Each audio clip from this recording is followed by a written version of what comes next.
एक आदमी था तो उसकी बीवी इंतकाल कर गई और उसने तलाक दे दी।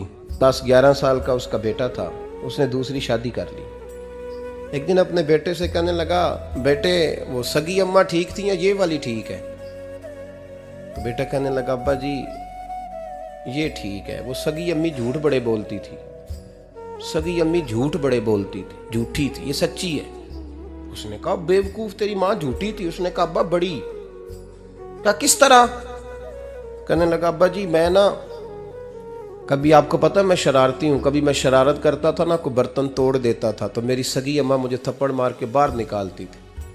कहती थी मैं ताला लगाऊंगी बावर्ची खाने को, तुझे सारी रात रोटी नहीं देनी, तू आज भूखा ही रहेगा। बिल्कुल नहीं देना, सारी रात नहीं देना। बड़े दावे करती थी, कसमें उठाती थी, पर बड़ी झूठी थी। आधा घंटा भी नहीं गुजरता था तो गलियों में मुझे ढूंढने लग जाती।